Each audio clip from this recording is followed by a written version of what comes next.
Okay, over here we're going to try and fix the hat strings. We get to a frame that, turn that off. Like here, for example, if we drop this into another new comp, let's change this to hat strings. I'm going to be probably doing some manual masking along with light key light. Just because of the varying colors here.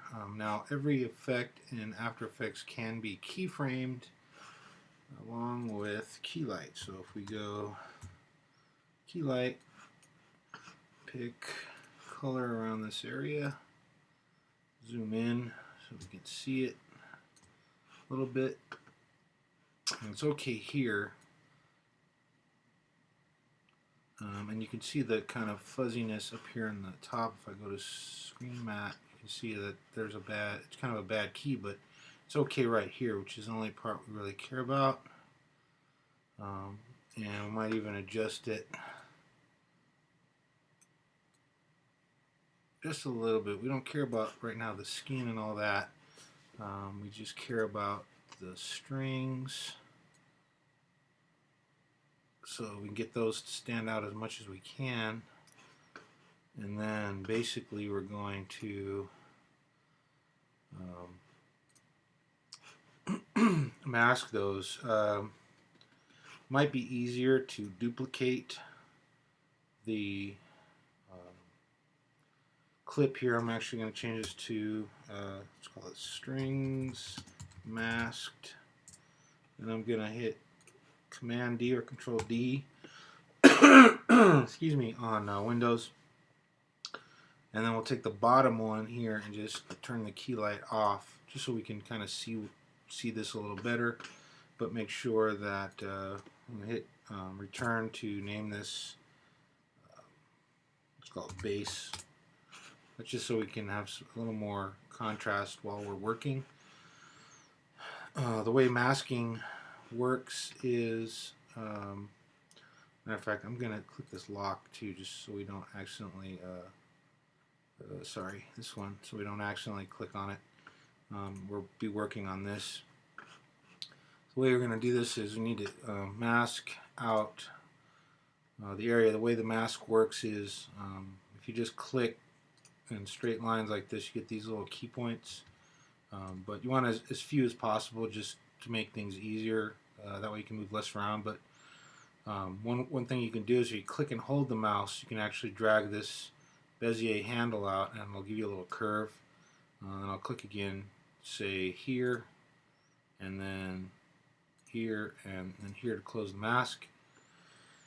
And if you want to change this to a straight line, if you hit the Alt key and then click it, it will change to straight. Hold down Alt key and pull it again, and it will change to a Bezier handle. And then if you hold Alt and select one of the Bezier handles, you can individually control each handle separately. Now the way masks works are you're going to want to go into the layer, into the mask, into the mask 1. You can add multiple masks. This is just mask 1. And then you want to keyframe by clicking this little guy right here. And that will set, as you can see, a keyframe here. So that when you move, let's say to here, and you take your selection tool and you can select all of these points and move them over. And when you do that, with this guy pressed down, it automatically creates a new keyframe right there. So then I'm going to move a little bit more, drag this over a little bit more. Now there it's kind of, her hair is backing it up, and you don't want to get too much of her hair in it because it might look weird, so we're going to actually kind of make this a lot smaller for this particular part. And you can move these individually, the little points. You don't have to move them all at once. It will still keyframe everything. So that's fine where it is. Keep going forward. Might want to move this. Trying to get just the background and the string as much as possible. I'm going a little fast, so I might be getting too much for a hat in the picture here, but just to kind of show you what's going on. Okay, now it's growing again, so we're going to want to grab these guys, drag them down here, and that's okay there. Then we're going to need to move this over. Just kind of keep moving this. Now, if you skip a bunch of frames, like let's say I skip way over here, see this, obviously this is way off.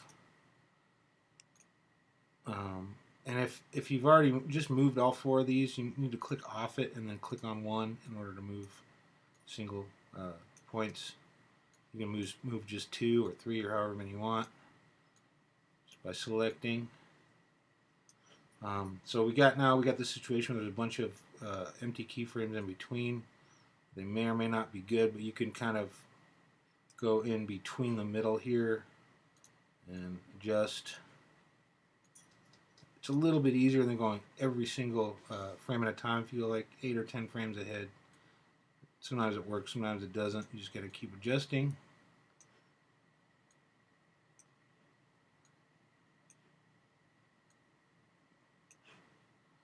And then make sure that that kind of tracks properly across those frames.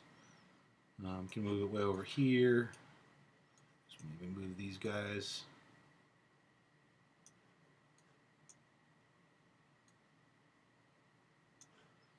Here. See if that doesn't track, we can move it over here.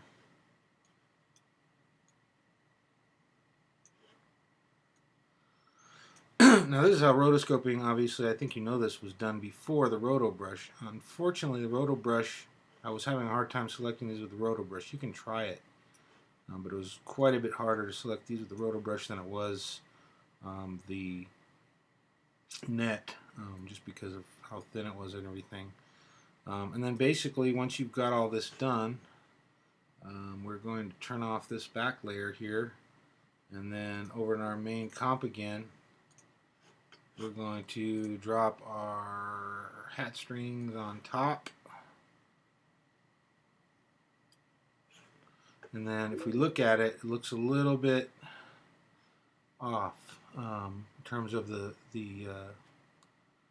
well, looks like where the mask is and the roto or the key light itself. So we probably want to go in, adjust the key light effects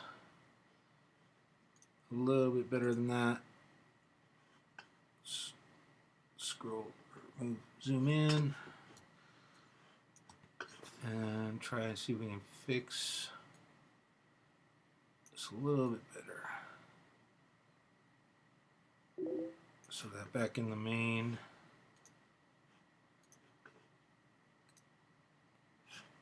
comp, no, it's still not very good. Let's fix it again. Go on to screen mat, black, that should help quite a bit.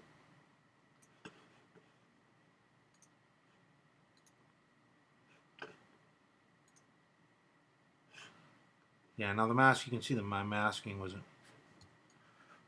completely on right there. One thing you can do is on the mask itself, if you open this up, is you can feather it a little bit and or expand it a little bit.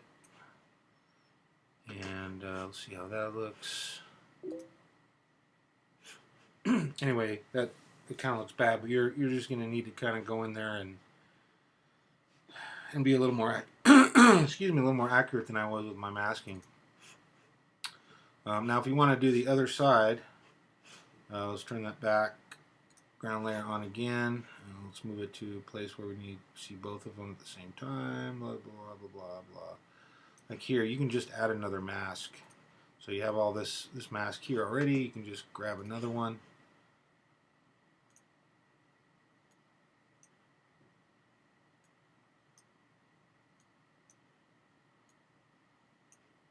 And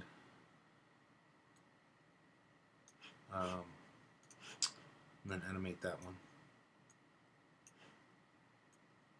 Another thing you can do with the mask is you got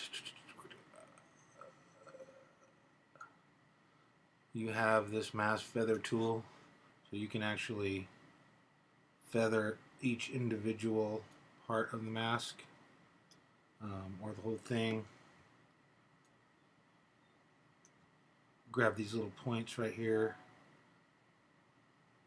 and this doesn't need to be as feathered as the top part, bottom part. Oops, forgot to turn off key light. Turn that guy off.